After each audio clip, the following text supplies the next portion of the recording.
Welcome back to the Fried Egg Podcast. I am your host, Andy Johnson. Today, I am joined by Masters champion, CBS's lead analyst, chairman of the OWGR board, Trevor Immelman.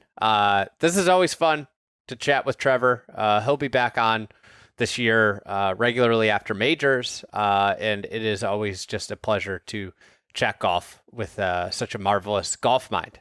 So we chopped it up last week. Full disclosure, this was before the OWGR announcement that Live Golf would be getting OWGR points for its top 10 finishers. So that's the announcement. You know, to be completely honest, I don't know how much Trevor and I would have talked about this if we had waited. We talked about maybe waiting, understanding that the announcement was coming soon.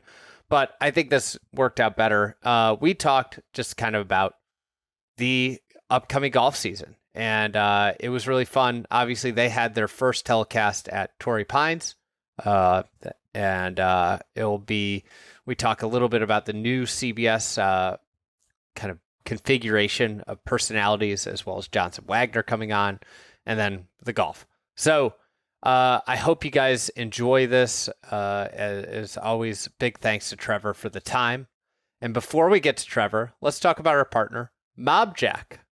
MobJack's back for another season. They make some of the best belts in the game, and we're about 6 weeks out from spring. You know what that means? It's golf season. It's time to freshen up the wardrobe. If you're still wearing belts from past life, it's time to upgrade with MobJack. MobJack belts are clean and colorful without being loud, with great patterns and color combos that actually work on the golf course. They're handcrafted in small batches right here in the U.S., and the attention to detail really shows.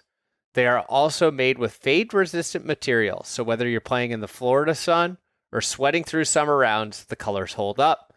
And the leather comes in from a fifth-generation family-owned tannery in Italy. Soft, premium, and built the way a belt should be.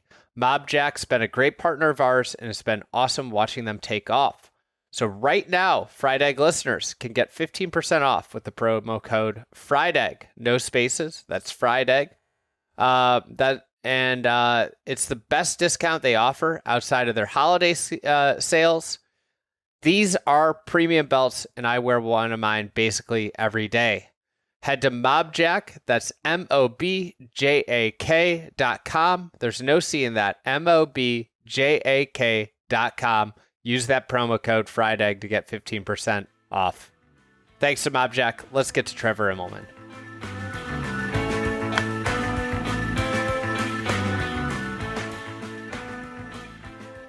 All right, Trevor, you are back. You're back in the saddle. I got to ask. A couple weeks ago, I had a 3-week break from podcasting. The first podcast back, I felt rusty. I felt like I was a little bit uncomfortable. Are you a little nervous about getting back in the booth? Yeah, absolutely. I definitely am. There's so many things that you're kind of running through your mind, and obviously, the job that I'm in is mainly reactionary, but there are some things that that are going to happen. So you try and get your thoughts around that. Particularly the opening of shows. I would say the first segment of a show is fairly structured, and there is some sort of outline. But like I said, it's live sport and reactionary. So if we come on the air and 15 seconds later, Scottie Scheffler makes a hole-in-one or chips in for eagle or something like that, obviously we jump right there and you get into that. But I'm a little nervous for sure. It's been a long while since I called any action in August of last year at the Wyndham Championship, was our last golf event on CBS. And so we kick it off here at the Farmers this week. The thing that I keep going back to, I actually have a golf on in the background here trying to keep track of it, but the thing that I always go back to is just relax. You're sitting next to Jim Nantz, so you're probably going to be fine. I was gonna say one of the other dynamics here is you've had a nice break, and Nance is coming in off of football season, throwing 99, hitting 99 on the radar from being like, just dialed in from football. So it's like you've got a break, but your co-host, not co-host, but your partner in the booth is coming in, painting the black and is really dialed in. I've got this is just a curious question here. Obviously, it's your first week back on tour. You've got a bunch of fresh faces. I was watching golf this morning. I think a lot of the golf sickos. This is Thursday. We're recording this Thursday afternoon. Brooks Koepka comes back. It is a big reason for everybody to turn on the golf today. But I was looking through the leaderboard. There's a bunch of new names. What does your prep look like to acquaint yourself with the new faces on tour when you're getting ready to get back calling golf? Like, how do you learn the new people on tour? That's a great question. I pretty much just try and stay on top of it at all times. One of the ways I do that is I listen to the Shotgun Start and the Fried Egg, so I keep up with what's going on. I don't know if that's a good idea. Yeah, I mean, you guys lead me astray many times, but for the most part, it allows me to have like a loose understanding of what's going on. Reading articles and listening to other podcasts. Got a bunch of people that researchers that send me stuff as well, so I'm up to date on everything that's going on. But really, the beauty about my job, Andy, with CBS is we, for the most part, only cover Saturdays and Sundays. So this week is a little different because it's my first week. So I've come out here early. I got in on Wednesday night. I would call it abnormal. Ordinarily for me, what I would do is I would fly Friday morning first thing, spend the majority of Friday on site at the golf course, just getting a feel for it, picking up any nuggets that I can. And Thursday I'll watch the golf at home. Friday afternoon I'll watch the golf in the hotel. And whilst I'm watching the Friday afternoon coverage, I will prepare for like the top 20 on the leaderboard. So, the beauty about only working Saturday and Sunday is, we know the majority of the players that are going to be on our coverage. Now, look, every now and then somebody goes out and birdies, 5 of the first 7 holes or something like that and jumps up, and you may need to get some nuggets or some info on that player. But for the most part, I know who's going to be in our coverage and who we're going to be focusing on. And so I just dial all of that up and understand as much as I can. And we've got a great team behind us. I mean, I got a great researcher by the name of Josh Pick that sits next to me during the shows. Just because I love him so much, I'm going to give him that shout out. But he's extremely helpful to me. He has a direct line into my ear. And so while the action is going, him and I can have conversations. And he can feed stuff to me at any moment. So him, along with the producer that can talk to me at any moment, I'm listening to all the other announcers. There's a lot going on, but I find it kind of exhilarating, to be honest. It's something I thoroughly enjoy. The one time I called a live golf event, I think I struggled the most with somebody being in my ear while I'm talking. Like the idea of losing my train of thought because somebody's telling me something different. I, of course, cannot do two things at once. That is something I cannot do as a human being. Is that something that was a big hurdle for you with like the idea of having somebody in your ear and like they talk to you while you're talking? Yeah, it's absolutely something you've got to get used to and get comfortable with. You see from a lot of people that haven't done much TV, they actually start saying what the producer is telling them in their ear. And so that's where it kind of can get humorous and you can see that somebody is struggling. But one of the things I learned from Jim Nance is never to be in a rush and to take your time and, use the opportunity of when to make the correct pause, to take in the information and then go ahead and share your thought with the audience. So there's many ways to get around it. But at the end of the day, if you feel like you're on the right track with something and a point you're trying to make or something that you just observed or noticed, just go with it. At that point, I kind of tune it out unless it's extremely important. And also, the producer is such a massive, massive part of the show. I mean, steering the ship. And you start to create such a great relationship with the producer. Ours is Sailor Shy. He's one of the best in all of sport. He's got a ton of experience. He's been with CBS for decades. And he kind of knows if it's something that can wait, he'll wait before telling me. If it's something that he really needs to help me out with or something that I urgently need to know, then he'll go ahead and start talking to me while I'm talking. But the skill of the producer and the director is a massive part to putting on a great broadcast. You guys are adding to your team this year. Big news in the offseason was Johnson Wagner, who, he could make quite a name for himself over on Live From with. I love Johnson.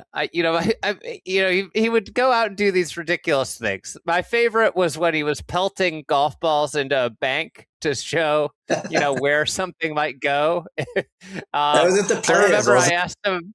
Yeah, at the Players when Rory hit it over near in the water. I remember asking him, like, what do you think you hit on the radar on those throws? And he said, I think I got to I touched 71, 72 on one of those. But I'm curious, how is it adding someone in? I think something that I've admired as someone who watches golf every week. I think one thing that I've kind of thought about the CBS crews, it seems like you genuinely like each other and you guys kind of have a chemistry about you. What's it like adding Johnson into the team, and how do you foresee him fitting in with the dynamic of the longstanding people that you guys have, like obviously Amanda and Colt and Dottie, and how do you see him fitting in there? I think he's going to be great. We feel like we had a home run at CBS, getting him to join our team. And I think you touched on what for us is priority number one, and the most important thing is team chemistry. And I think we see every possible addition to our team through that lens first, which is, how is this person going to fit in? Is it going to disrupt the chemistry amongst the team? And, we've thoroughly enjoyed getting to know Johnson. And I mean, from a broadcast standpoint, when he started doing some early coverage work for Golf Channel last year. So we would hang around him earlier in the week and get to see him before the weekend shows. And so we understood the process that he would go through to get ready for the broadcasting aspect. I've had a long relationship with him, with us playing together on tour. For a period of time, the two caddies that we had were best friends. And so we played a bunch of golf together, a bunch of practice rounds. And he's just always been an easygoing guy that doesn't take himself too seriously. He always kind of sees the funny side of things. And on top of that, he has the credentials of playing on tour for many years and multiple wins and all that kind of stuff. So he's somebody we are extremely excited about. I actually ran into him last night when I was checking into the hotel. I flew in from Florida, and he had the biggest smile on his face when he saw me. He was like a 7-year-old on Christmas morning. I mean, he was just so excited at starting with the CBS family and getting here after the break to the Farmers and joining the team. So he's pumped up. We're excited to have him. And I think that, along with Colt moving up to the tower, is going to provide a slightly different dynamic. And, we'll just have to see how it goes when that red light goes on tomorrow. But I have full faith in those guys. They're guys that know the game intricately. They know the players and caddies extremely well. And they just know how to talk golf. And maybe most importantly, they're just authentic people. They're not going to try and be something they're not. And I've always felt, something that I learned from Charles Barkley many years ago is you got to be yourself. I mean, if you want to be on TV as some sort of analyst or somebody that provides opinion, if you want to do it for a long time, you better be yourself. Otherwise, the audience is going to see through you real quick and understand that you're being fake. So those guys, they are perfectly authentic, and I think they're going to crush it. I'm looking forward to our season. We got a lot of cool stuff coming up this season at CBS. Yeah, yes, you do. I think that's great advice. I get people that reach out and ask me about advice for podcasting, and I'm like, just be yourself. It's the only thing that's going to allow you to do it. Talk for however long you want, for as long and as many years as you want, as if you're just yourself. Yeah. Because then you don't have to like reimagine the wheel every couple of years, which you just can't do. I think like you hit on something that is so amazing, like the idea of fun. Like you guys have fun, and that just generally brings out the best product in the entertainment space. You can tell when people labor through things, and I think like that's the thing that has stood out in the last couple years, a handful of years with CBS, is just how fun it seemingly has become for everybody to work together and call golf. I mean, it's an amazing job to get to do. There's been huge golf news in the world. Actually, before we get there, we talked about this earlier. I'm curious, of the newcomers, is there a particular newcomer, whether it's DP World or Korn Ferry grad, that you're keen and excited to watch?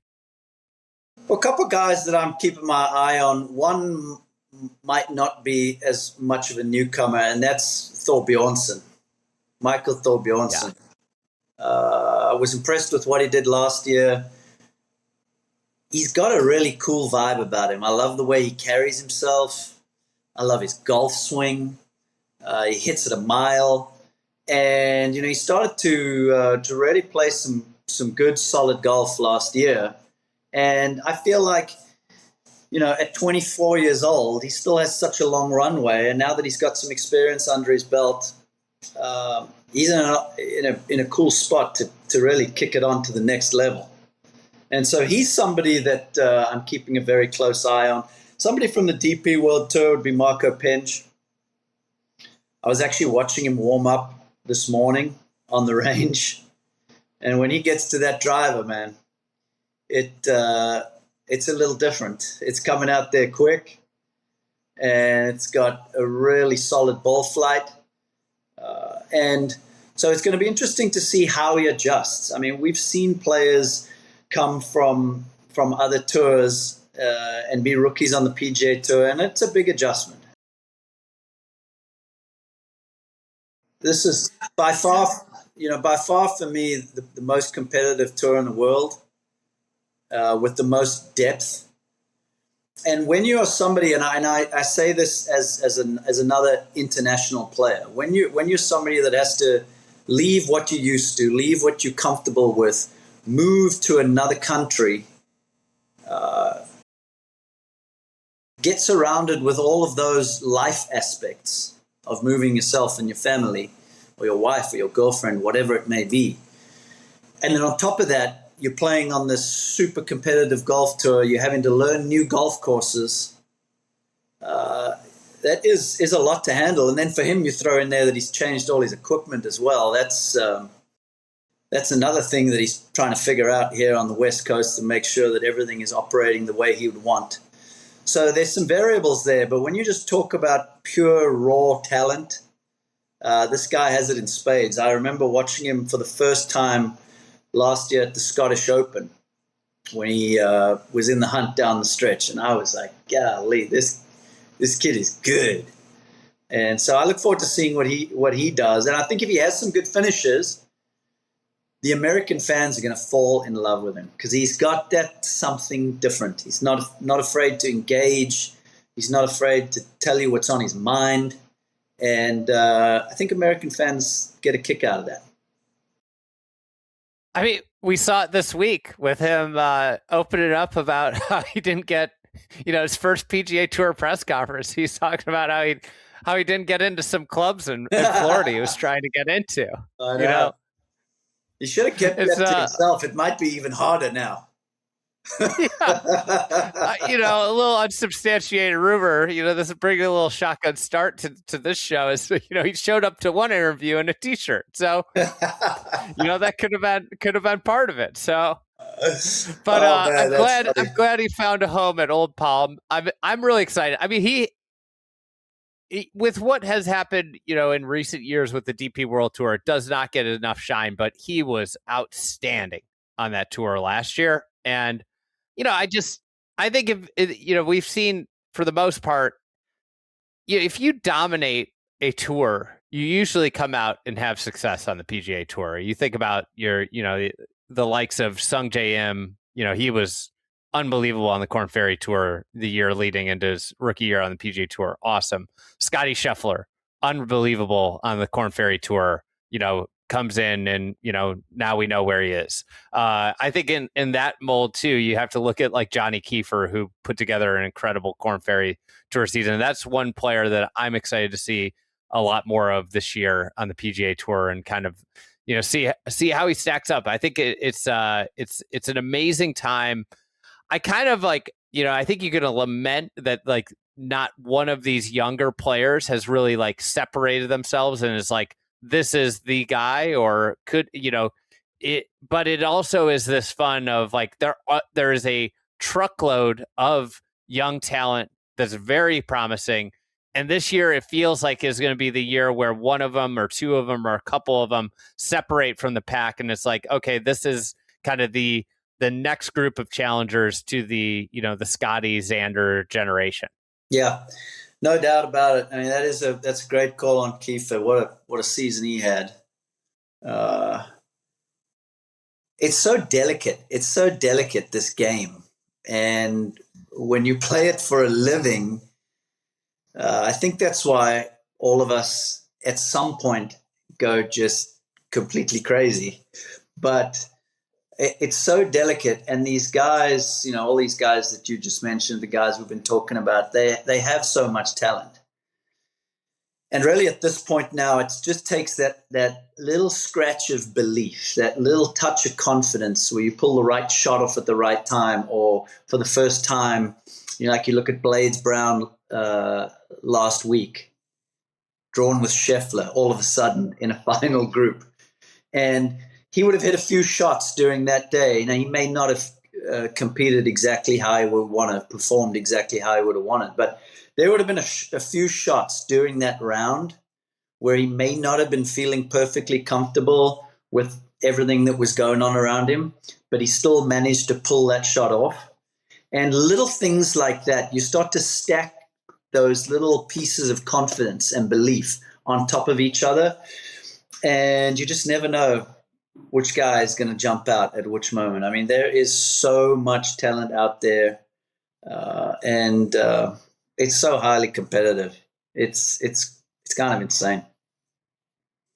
Yeah, delicate, such a great word to describe pro golf. And as you were talking about, stacking those moments, and it's I feel like it's about having these little things that deep down, and it's oftentimes it's not really we watch golf and you see so many shots in a telecast, and sometimes it's just this little moment that might not stand out in the moment to a viewer, a casual onlooker, but it resonates with the player of they did something that they maybe they've been trying to work on turning an iron over right to left, and they're really comfortable with it in the range, but when you get under the gun, it's I don't know. And I've hit a couple where I've just kind of come over, I've pulled it, I haven't fully released it, and then they do it in a high stakes moment, and that stacking those.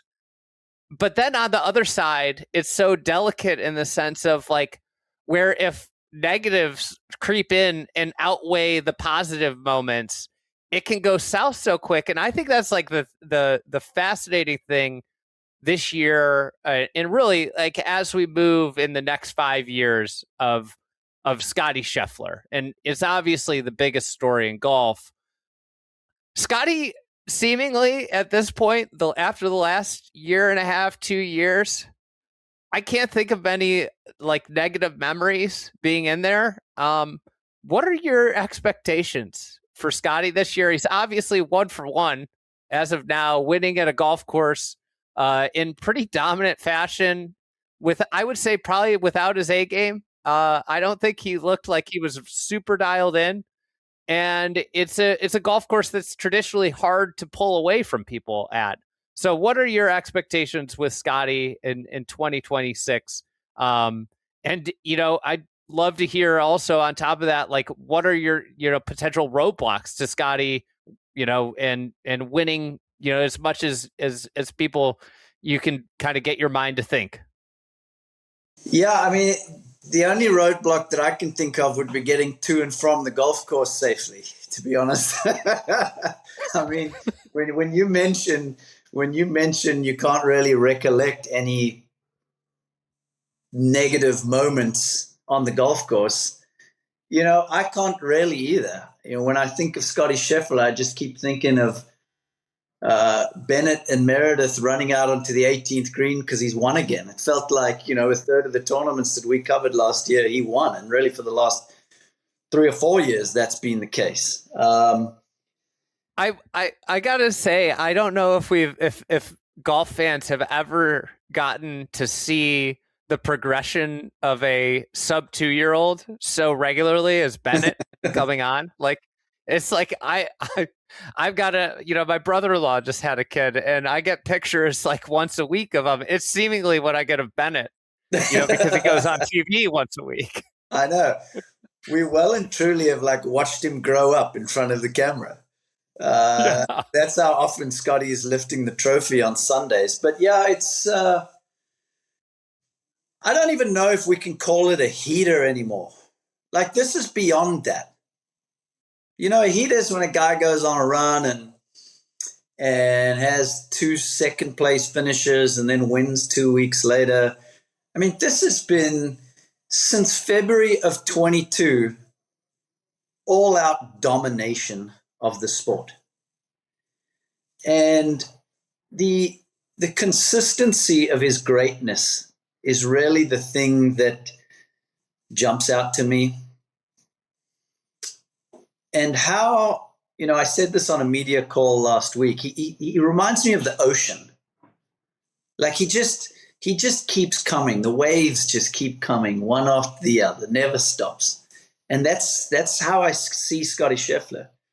And the blueprint and the plan and the routine, if you want to use that word, that he has in place for his preparation of how he comes to tournaments, regardless of where the tournament is, how much time he's had off.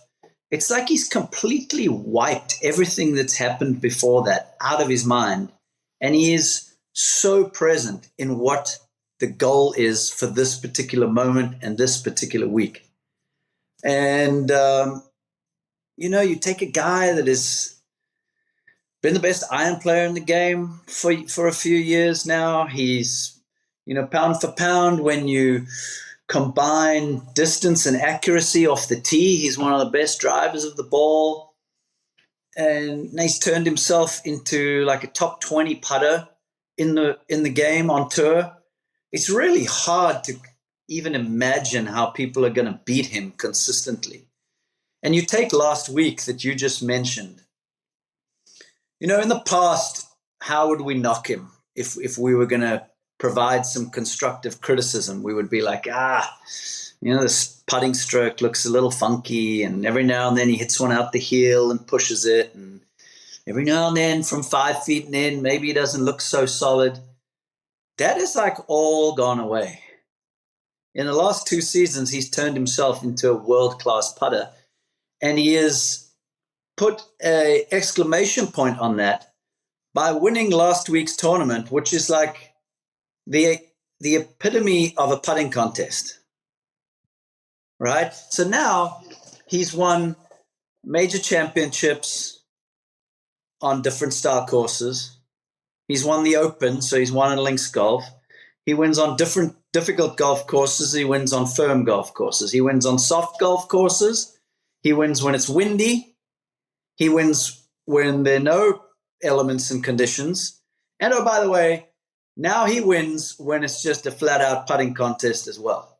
And if you were playing against him right now, you got to be lying in bed at night thinking, I mean, what am I going to do to, number one, get to this level, and number two, keep up at this level? And that's why a couple of years ago, the comparisons to Tiger were like, okay, maybe it's a little soon, what have you. Like I said, we're 4 years into this now of him like just churning out wins. And he absolutely has got to be in the minds and heads of every other professional golfer out there.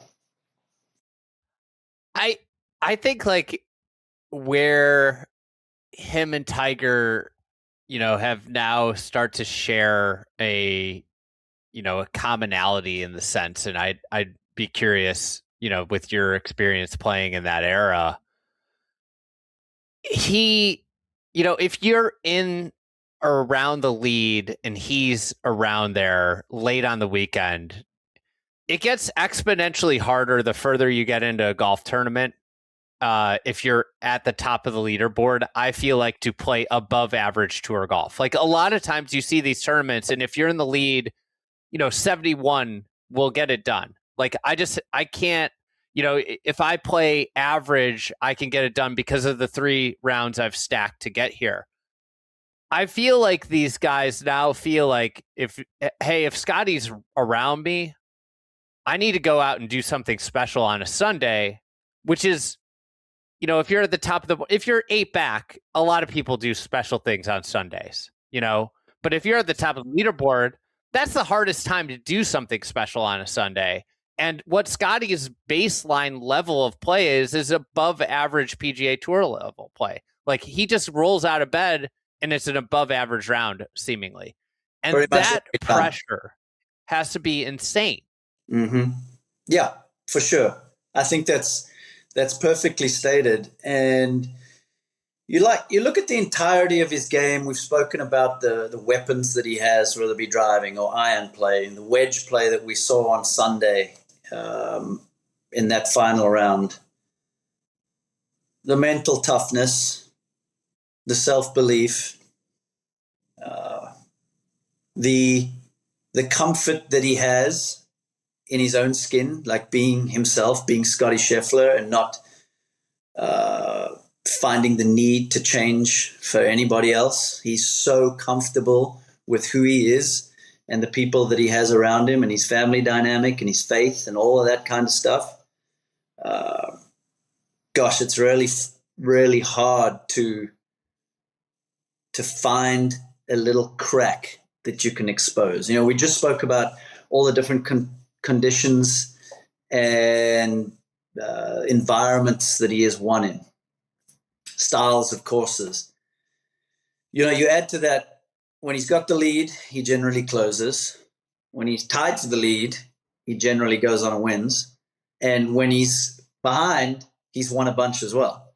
I mean, wasn't he behind last week going into the final round? And he had a how many shot lead coming to the 17th hole before he hit it in the water? Was it 4, 5, 6 shot lead? I mean, it was over when he made the turn. That's the thing that's crazy. It's just like it's like a snap of the fingers, and these tournaments are just over. Yeah, so he's done it in every possible fashion. He's won in every possible fashion. I mean, you think back to when he won the Olympics. What did he shoot, 62 or 63 on that Sunday to come from 8 back or something like that? I mean, he's a big problem for these guys. He's a big problem. I think about like what you said, the delicateness and like how the cracks get exposed. And I think back to 25, and to me, the most important win of his year was that PGA, where you could have seen a gaping crack come, where would have been like the first time where you felt like Scottie Scheffler fumbled the ball, just dropped the ball on the goal line and let go of that tournament, because he came out of the gates. We haven't really ever seen him come out of the gates that way. And, he regathers, he gets it back together, and he plays this sensational back nine and waltzes to the victory by the 16th. He plays 16, 17, 18, just kind of like, I just don't need to make a big number. But like, to me, the only way this kind of changes is if something like that happens and there's some perceived doubt that enters his brain. But at this point, I mean, I'd love to play golf with Scottie Scheffler's mentality and my golf swing, even. Yeah. If you can somehow tap into that mentality that he has, it's extraordinary. And you saw it, something you hit on is like the idea of wiping it clean. His comments after he wins Portrush, he wins the Open Championship. He's like, well, we're starting at zero at Memphis. It's like, there aren't many athletes wired that way. No. I mean, he's different. He has an uncanny ability to be like in the moment. I mean, everybody's heard that cliche of staying in the present, being in the moment. It comes naturally to him, man. He does not need to try to do that. He does not need to work on doing that. It's a gift. It's a gift that he has. And I just can't see anything really going wrong with his game. He owns his swing. Is it the prettiest swing on the planet? No. But is it the most effective swing on the planet? Absolutely. And he owns it. Him and his coach have done such a brilliant job since he was a youngster, building this swing and having him be able to have such great club face control and such great feel that he can adjust on the fly. And so I don't see any issues there. I mean, the only thing that I can see him or foresee slowing him down would be if something happens to his body. Obviously, footwork is different, for sure different to the majority of players out here. And, nobody really knows the toll that puts on his body. I mean, at times he's had neck trouble, and we've documented that at different times in his career. So to me, that's the only thing that slows him down from continuing to dominate, is if something happens with the body, and then because of that, something gets knocked out in the swing. So if I was him, that's what I would be focusing on most. You brought up the staying in the moment. I think every golfer has heard of this term, has probably knows when they've lost the moment.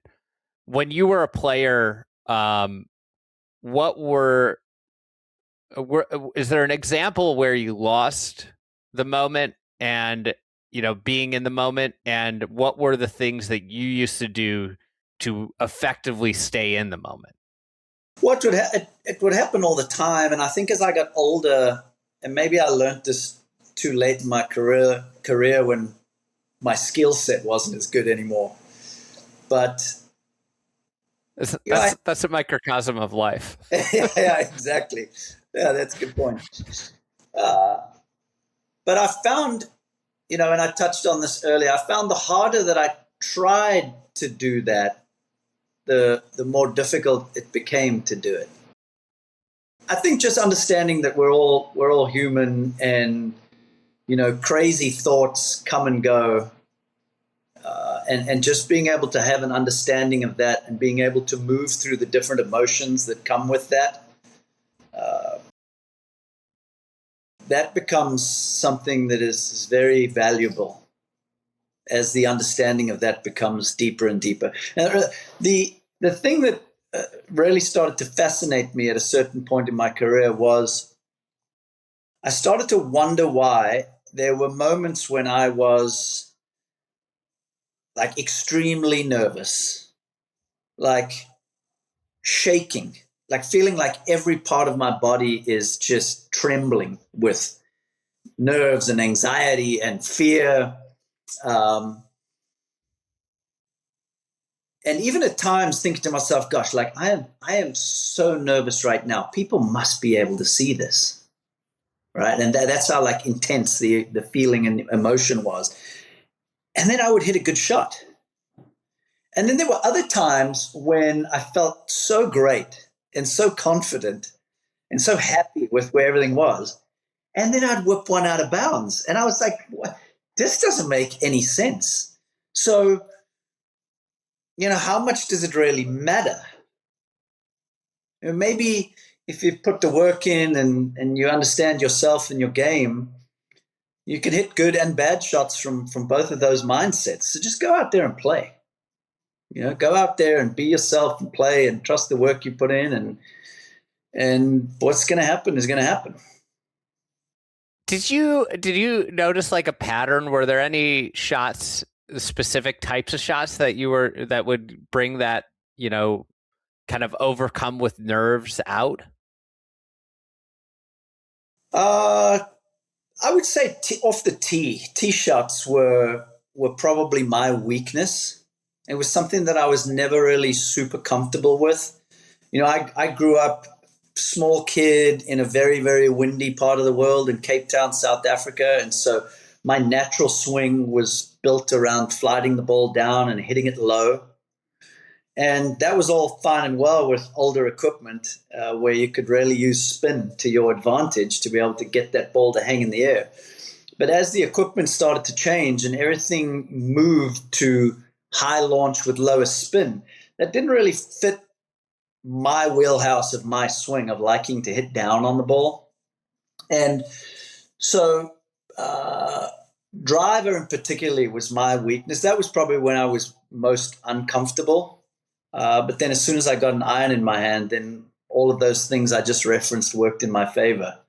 So, it's just the ebbs and flows of the game. And that's why you look at modern day players now. And I'll never forget David Ledbetter way back. This is going back probably 20 years ago. He spoke to me about having two swings because he could kind of see where the technology was going.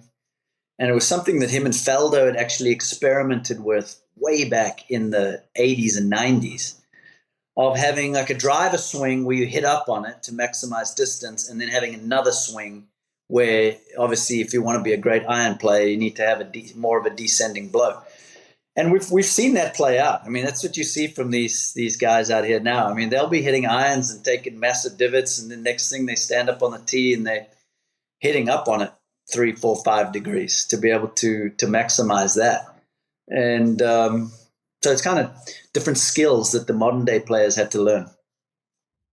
Yeah, it's something that gets lost a little bit in the equipment and distance kind of debate, is just how technology fundamentally changed the driver swing. I grew up in kind of, I'm a little bit younger than you, and it's like when I grew up, like hitting down on a driver was like, it's kind of what you did, it was okay. And then all of a sudden, like, this just changes, and it's like, no, we want to hit up a couple degrees on the driver. And it's, the two swing thing. And I think like that's one of the things that, with young player development, you see is like, oftentimes if you watch college kids, you'll see this great driver of the golf ball and everybody's like, well, he's pretty lousy with his wedges. It's like, well, it's like kind of like different, like what makes him a great driver. And that's where that learning curve is for the young players. I feel like now on tour is like rounding out that full skill package. Yeah, for sure. And look, with understanding of your game and experience, you start to figure that stuff out, and you find these little shortcuts that work for you. And as we're talking about that, it kind of dawned on me that it's probably why we've seen over the last few years a number of players gravitate to these mini drivers, because it's a smaller head. They can tee it down. The angle of attack is a bit more of a descending blow. I mean, Adam Scott absolutely loves his mini driver, flies at like 280, 285. He's a couple degrees down on it when he hits that club. And we're starting to see players, particularly on certain course setups, where it pinches in around 300 or so, they go to these mini drivers because essentially they can swing it a little bit more like they do with a longer iron. And so it's quite interesting. All right. The big news, we almost got to it at minute, 15, but we're going to get to it at minute 40 instead. The big news this week at Torrey is by the time you're listening to this, it'll probably be the end of the golf tournament. And we'll know what Brooks did. And I don't think like putting too much stock into what Brooks does this week is that much. But the big news in the golf world in the last month is Brooks Koepka is returning to the PGA Tour. He's leaving. He's left the Live Tour. He's playing on the PGA Tour, and Patrick Reed has opted out of the Live. He will be playing on the DP World Tour, and then eligible in August for the PGA Tour. What are your just initial thoughts on these two players coming back, and then we can dive into some more intricacies from there. Yeah, look, as far as the Brooks thing goes, I mean, that's kind of been the story of the golf season so far. That seemed to move so quickly over the holiday break as that announcement came out. And then, in the last couple of days, we've had the news about Patrick deciding to play on the DP World Tour again, try and get into that top 10 to get his PGA Tour card back. Yeah, I mean, the game is kind of in flux with players moving back and forward now. What the exact reasons for why those two players have made those decisions? Shucks, all I have to go on is what they've said in the media. Nothing more than that. I texted with Brooks, about a week or so ago. And he was so excited to be able to get back out here to the Farmers. Excited to have the opportunity to play on the PGA Tour again. I actually went out and watched him tee off on the first hole this morning. There was a real cool energy and vibe out there. He got a massive ovation when they announced him to the first tee. And so we'll just have to see how it goes. It appears to me, with new leadership at the PGA Tour, with Brian Rolap taking over, he's come at this with fresh eyes. And, I give him a lot of credit for making some pretty hefty decisions early on in his tenure here. So we'll just have to see how it all plays out. But from what I've seen, read, spoken to players out here, everybody seems to be really excited to have Brooks back this week. And it's going to be fun to see how he plays. He hasn't really had much success around here. He played this particular tournament 4 times, missed the cut 3 of those, and was 41st on the other occasion, which was the first time he played here, I believe, 2015. He did have a tie for 4th in the U.S. Open, the one that Rahm won, which was 21, I believe. So to be able to judge him on this week's play is probably a little unfair. I would be more inclined to wait after WM and see how he's done after going to a place that he's really played well and enjoys. Yeah, I think rushing to any judgment is, golf is much like baseball in the sense that it's a very long season. There are a lot of shots hits, lots of rounds played, and outside of Scottie, pretty much everybody's games ebb and flow within that season, and there's periods where everything kind of comes together and then they go apart. I think overarching, I think there's a lot of questions around, expectations for Brooks, as a player. What is he? Obviously, we saw him win the 2023 PGA at Oak Hill, but since then it has not. There hasn't been a lot of success in major championships. And obviously he's picked up some live golf wins in that period of time.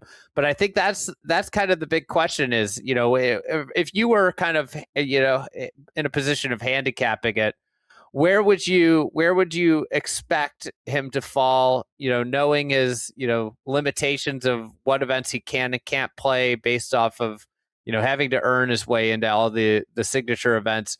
What would be your expectation for is a success if he finishes X in the FedEx Cup? That's a great question. Let me think about it as I speak here. I think at some point in the Florida swing, he's going to get into contention to win. And I think when he gets back into that position, it's like riding a bike.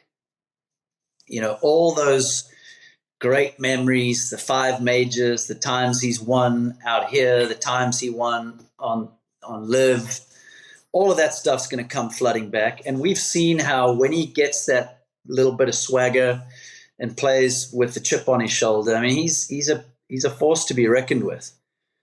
So for me, it's more about, okay, how can he manage his way through the first 2.5 to 3 rounds and get himself into contention coming down the stretch. And I think if and when he does that, I expect him to do well. I think he's going to win this year. I just came up with that right now. I think at some point he's going to win this year.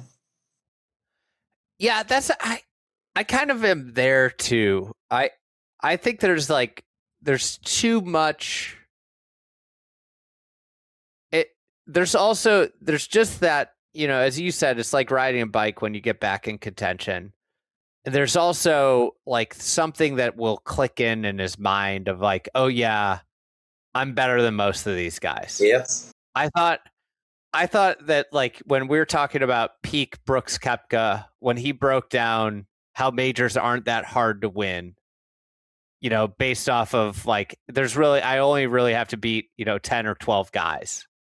That was the ultimate, like, I am as good as everybody out here comment, because that's how you would think about a golf tournament. If you are really thinking about like, I am going to win this week, is like, you think about it, like you really only have to beat a couple guys, Yeah. And I think like if he can get into the mix and do it, I think then it clicks in. And that's where I kind of fall.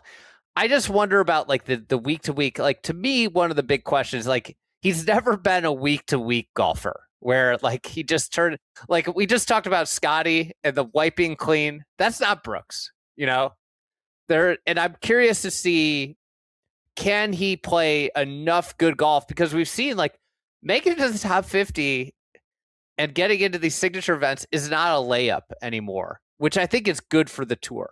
Yep. Yeah, I totally agree with all of that. And look, he's going to have to figure out how to become a week-to-week golfer here pretty fast because, like you just touched on, I mean, he's not in any of these signature events. And I guess part of the deal was he's ineligible to receive whatever sponsor invites that they have. And so his only way into the signature events is going to be through the Aon Swing 5 and top 10. And so he's going to have to play great golf at week-to-week events in order to get to the signatures. So he's going to have to figure that part out quite quickly. But something that really jumped out to me in the media over the last few days is when I heard him say that throughout this process over the last, let's call it a couple months since the announcement and everybody knew that he was going to be coming back, he said that he feels like he's fallen in love with the game again. And that really made my ears perk up. And in a certain sense, we heard something similar from Patrick Reed after he won in Dubai last week.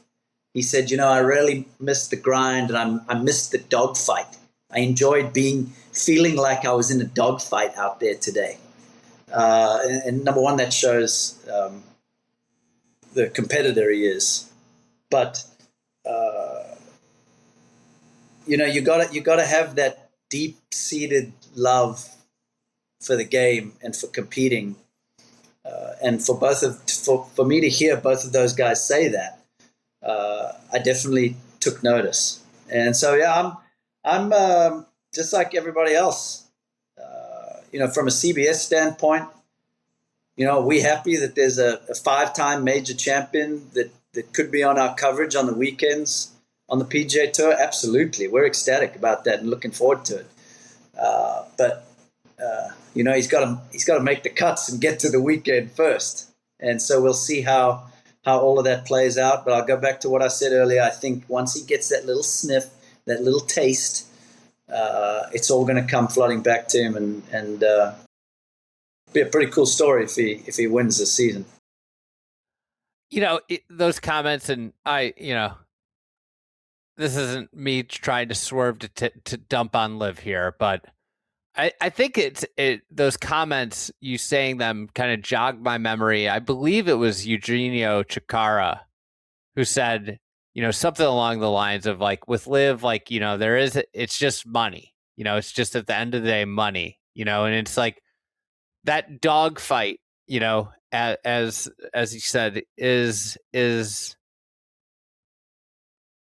I mean, that's the reason. That's what makes golf so amazing of a sport, is like you got to like claw for everything. And the difference between a T22 and a T8 is such razor thin margins. And I think that's one of the things when you reduce fields to a certain size, like those margins, and you inflate purses to a certain size, those margins become less and less important. And kind of like, I think what people, I would guess, like what the vast majority of pro golfers take the most satisfaction of is those events where they get it around. Obviously the wins are obvious points of satisfaction, but the events where they know they don't have it, but they get it around and post a really strong finish without their A game, and the dog, like the fight to get there. And that's kind of what, as someone, this is all my words, as someone who's watched Liv, is like, that's the stuff that's just missing over there right now. I'm curious. I'm fascinated to watch Patrick Reed on the DP World Tour. I think it's going to bring that tour like a lot of American juice that it hasn't had in a while. I have a good friend who's who bounced up and down from the PGA Tour and in the Corn Ferry Tour for years. And he always said, to me, Andy, you just watch. When a bona fide guy goes down, they are immediately back up. And I'm curious. That's what I expect out of P. Reed on the DP World Tour. I'm very interested to see. Like, I would put his over/under finish on the DP World Tour to be like, of the 10 qualifiers in the top 5, if I had to guess. But what are your Patrick Reed expectations? Yeah, well, look, he's clearly still playing great golf, and has been for quite some time. I mean, one of the things that I really appreciate about Patrick is, like, the guy will just go and play, man. He will play week after week all over the world, and I thoroughly appreciate that. And you look at some of his results last year, he had a lot of big-time finishes. I mean, for a little while there, he looked like he could win the Masters. Finished third eventually. Finished third at the BMW PGA. And then winning last week. He's a tough competitor, man. He loves just getting out there and being in tough and awkward situations to be able to prove himself. He plays with a chip on his shoulder. And so I agree with you. I mean, unless something untoward happens, like injury or anything like that, I can see him having a real good season out there, especially now that he knows, like, he has some clarity in his mind that, okay, this is the path I'm on now. I've made this decision. This is the path I'm on now. I'm going to dedicate myself to the DP World Tour. I'm going to dedicate myself to trying to get one of those 10 cards. And so we're going to see him play a bunch. And it should be good. Should be good. I think back, I think like, or, how people get up to the tour, and obviously Patrick Reed has done some things that have rubbed people the wrong way. Inside the ropes, outside the ropes, all over. I think the thing that you have to respect about Patrick Reed is he developed into a world-class player without the usual traits. Not immense power and athleticism. He's a absolute savant around the greens, But it also just boils down to how he got to the tour. He Monday qualified 6 times. He earned status from that, you know, and anytime that he has kind of put his back against the wall, whether it's because of his own self putting his back against the wall and putting himself in weird situations, he's always performed. And I think that he's the definition of a gamer. You know, he's good for my business, the content business. Of course. But, you know, I understand why people don't like him. But I just respect the way he goes about his craft of like getting the ball in the hole at a highly elite level, despite, you know, what we typically see from world-class players. Yeah. Couple things there. First of all, one of those tournaments that he qualified for, Monday queued for way back, this going way back, I was still on the tour, was the Canadian Open, and I actually got paired with him in the final round. I mean, at that point, his wife was still caddying for him. And so, it's, you know, look, whether you like him or not, and there's people on both sides of that, you can't deny his toughness. And you can't deny his ability to rise above whatever is going on and still just compete like crazy. And, you know, you talk about the skill set earlier. He is a savant around and on the greens. And maybe the most important trait, because those are extremely important, particularly if you're not the longest or the most accurate driver of the ball. But he loves the big stage, and he loves to win, and he's not afraid of winning. You know, you think back to the big tournaments he's won, whether it be the Masters, whether it be old World Golf events, whether it be Ryder Cups. I mean, these are positions and environments that really could expose you. And he has an uncanny ability to step up when it really means something and when he really wants to. So, you know, once he's put his mind to it, I don't really doubt him achieving what he wants to achieve. All right. I'd be remiss if we didn't cover the topic of Rory McIlroy in a kind of table setter for 2026 with you. I know he's your favorite. You know, I can't believe it took you this long. Well, you know, this is the thing. We don't, you know, he's done this to himself. We don't have the talking point of can he get it done at Augusta National to go off of Right. anymore. That's right. I feel like part of me is gone. Like part of this moment of the year is usually me thinking about, can this happen? What are your expectations, and you know, what do you think about Rory McIlroy going into 2026? Well, you know, much like Scheffler, and really even for longer than Scheffler, the consistency of being able to perform at a high level. I mean, since the day that this kid, you know, I call him a kid because when he joined the tour, the first time I played with him, he was an amateur in the Open in 2007. And we had a practice round together, and I'd never heard of him. And after the practice round, I was like, holy smoke, this guy might be the best ball striker I've ever seen. And so I still see him in that light.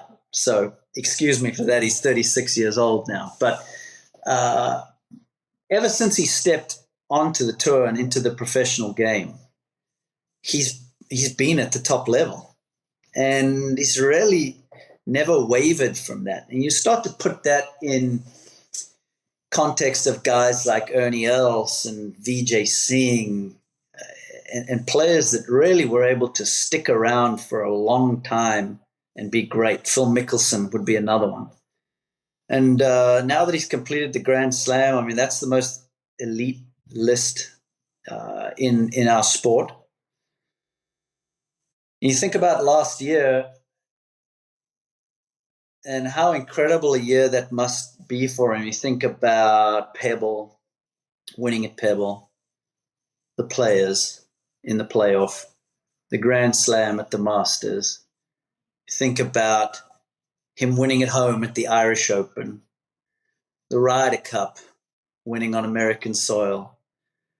What was it, the 7th or 8th time he won the money list on the DP World Tour? 2025, what a year for Rory McIlroy. You kind of wonder to yourself, what is going to motivate him now? There isn't anything that he hasn't done in the game. So he's going to have to maybe start to search for that inside of him.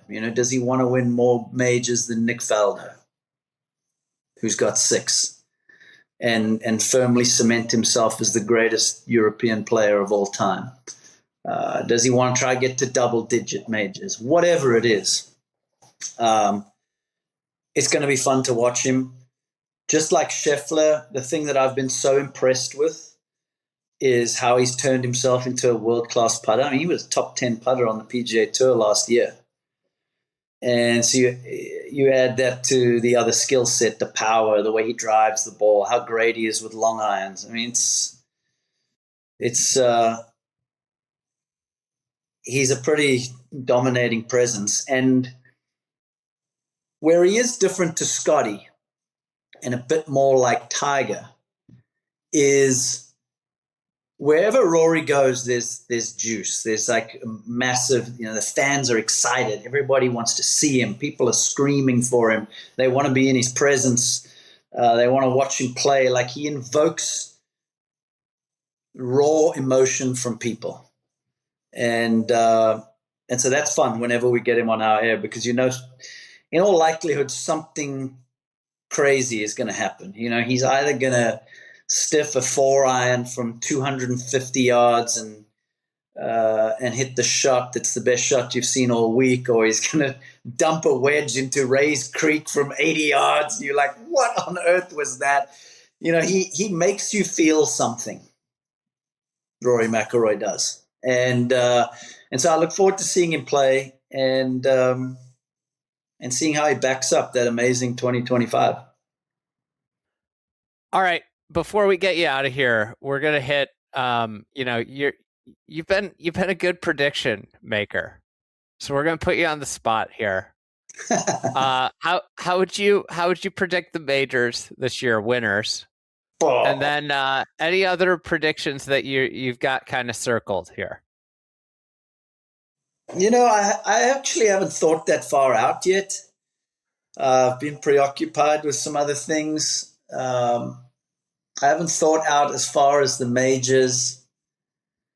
It's just so hard to look past Rory and Scottie. I mean, somebody's going to have to do something spectacular to keep up with those guys. Well, what I am interested in is seeing is if Xander can find that spark again. Be interested to see how he plays this week here at Farmers. One in Japan, which kind of salvaged a really weird season for him last year, struggling with that rib injury, and after the double major win in 24. So I'm interested to seeing how he bounces back. Fleetwood is another one. I think Fleetwood now has got that little something that he was missing. That self-belief, that confidence to be able to finish down the stretch. His major championship record, I mean, he's had a bunch of opportunities, a bunch of top 10s and top 5s. Wouldn't be surprised to see him get over the line. And I think that would be a really cool story that everybody would buy into. He's so universally loved, Tommy Fleetwood, that would probably be the most feel-good story for the golf world if he had to go ahead and win a major. Would you say he's the most likely first-time major winner? Yeah, I would. I would for a few different reasons. He's got all the experience. He's pretty solid top to bottom. Every now and then the putter lets him down on Sundays. but he has that experience in big events. And yeah, I really And like then, him. I'm high on his game. I really am.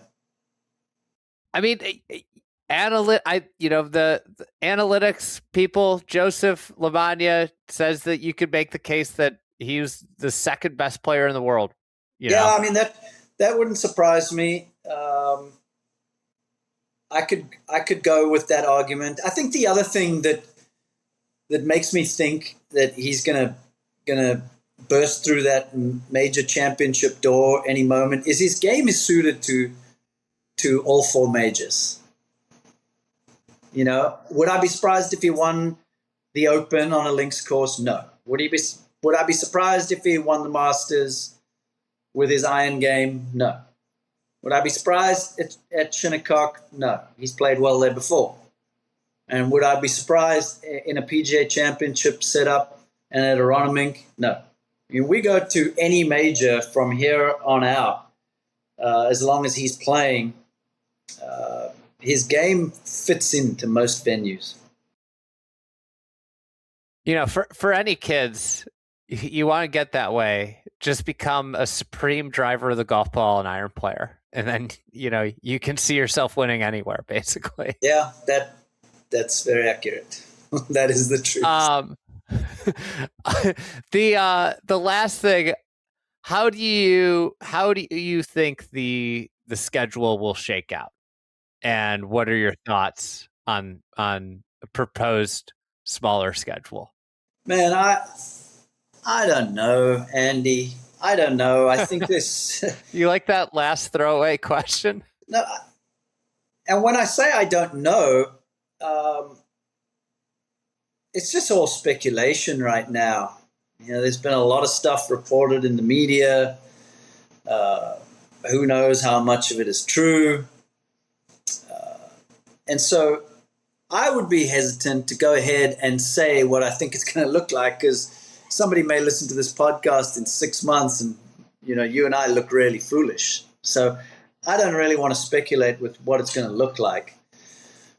What I would go ahead and say is, thus far I've been thoroughly impressed with Brian Rowlap. I've had the opportunity to speak to him a few different times. Super smart. I love the way he thinks. I love his passion and single-mindedness in the way he speaks about the game of golf. And you surround him with other people on that FCC, the competitions committee, guys like Tiger and Adam Scott, and people that have been around a long time and seen all the ins and outs of the game. I would trust what they're doing. I really would. Yeah, I've spoken to a couple people that have been. There's been a focus group going around, PGA Tour focus group, showing a greatly reduced schedule. From one person I heard, with a singular event ending the year, kind of much, basically truncated playoffs. So I want to throw it to you because, as you and Brandon and PJ and everybody at Fried Egg know, I'm a huge fan of what you guys do. I've listened for years as you guys bag on certain tournaments and ask why they're around, why they're on the schedule. What's the Fried Egg's opinion? I think that you should create a schedule where I know as a fan, I'm tuning into golf 20 times a year. And the only way to me that you signal that to golf fans that it's must-see TV is by elevating the events, the stakes, and the prestige of the tour. And I think the issue, it is kind of like, when you turn on during NFL season, when you've got Sunday night free, and it doesn't always work out, but what they attempt to do is they attempt to curate epic Sunday night football matchups, right? I'm not watching Jaguars Titans. I guess the Jaguars are good now, but I'm not watching, the Titans play the Vikings next year on Sunday night. Like, that's not going to be the matchup. So to me, it's elevating the select events, and it's somewhat already happened, but then it's creating that being the tour. I think then it becomes really fascinating if you have a robust and cutthroat relegation promotion. And in this case, like if you had this right now, you think about like the stories of Brooks Koepka, Max Homa, different names that are outside the top 100 that are having to play their way back up. I don't know how you do injury designations, but maybe you have Billy Horschel and Will Zalatoris playing on this B tour that's also flooded with the PGA Tour young guns, that are on this tour trying to play their way up, but also you have that flow of maybe it's twice a year where there's a shuffle and guys go down and up. And it creates these constant storylines for both the A events and the B events. It also, I think, if you do it that way, one of golf's biggest challenges is the Rory McIlroys are so, so, so valuable to your sport, where you get these iconic stars that at this point with Rory, he's on year 15 of being a global superstar. And that value is so high. And to me, one of the issues at this point with the tour is like, how do you make people care and know more about Luke Clanton, Michael Thorbjornsen, those people before they become winners? And to me, if you have a really strict relegation, and big time players will fall out every single year. And when big time players go down, they bring attention, eyeballs to everybody else on that lower tour. So in turn, you should build stars quicker too, is my thought. Yeah, I like it. It'll be interesting to see how it all plays out. I mean, I know a lot of people are spending a lot of time, putting a lot of effort into trying to figure out what it's all going to look like and what the best way forward is. So you think about like a couple years ago, this is just an aside, the Wyndham, where JT was trying, or what was it, the Wyndham? What event was it? Yeah, I was on the call for that. Where like coming down the stretch, the cinema to see if he qualified was, epic, and he almost chips in on the last hole. And imagine if that was for his like spot on the upper tour. And if all of a sudden, like he's going down and there's no handouts available to come back up. Yeah. That makes the sport endlessly fascinating. More fascinating than like I was thinking about it. It's like Justin Lauer gave this great speech, a great talk, not speech, but like great press conference. The emotions, and obviously he's one of the players where the emotions come out. The emotions are just pouring out of him because he finished, I think, 101 on the list last year. And I'm looking through the leaderboard. He's at the top of the leaderboard. It's the Farmers. It's the third event of the year. He didn't lose his card. So I think that's what I would like. I don't want to sound like it, but I would like to see, like, yeah, they got to work their way back up, and they aren't getting any start. Like, have that strict, firm. You're either up or you're out. Yeah, I mean, look, a lot of it depends on, and I'm sure this is part of the discussion as well, is field size. I mean, the reason somebody that finished 101st or in that area last year is playing this week is because there's two courses and a full field of 156 players. And so, somehow you got to you got to fill those slots. And, you go down the list of who played better than who last year. And so if Lauer was 101st, I mean, he's going to get more opportunities than the guy who was 110th or the guy that was 150th. And so a lot of it is going to depend on, how the field sizes look going forward as well. I think if the field sizes shrink down to a certain zone, logically, it would have to be more cutthroat. Yeah, to me, if it's 100-person tour, if 95 people sign up to play that week, 95 people are in. If you have some up-road qualifying capabilities, those people qualify. It doesn't go more. There are no exemptions. This is the way it works. And I just want to point out, I'm a huge fan of Justin Lauer. He is a Friday golf That's right. event winner. He has won.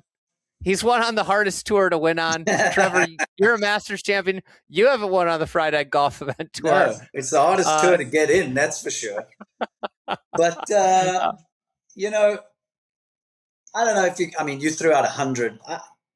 I got to say, I would be more in like that 120 zone personally. This is just me talking. I was just picking a number out of blue. Yeah. And you got to have a cut. You just have to have a cut.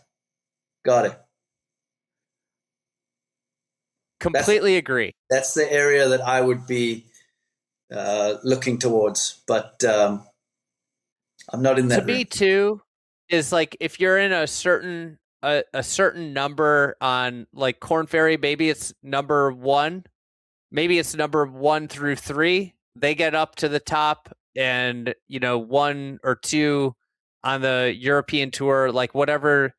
You figure out those places can go feed right to the top if you win one of those tours. Because I think it's like extraordinarily hard to be number 1 on either of those tours. Yep. Yeah. So, all right, Trevor, good luck this weekend. I'm very excited you guys are back on TV. And it kind of signals we're not that far away from Augusta. So thanks for joining me, and looking forward to watching a lot of golf that you call this year. So thanks as always. Yeah, I appreciate it, man. It's great to chat some golf with you.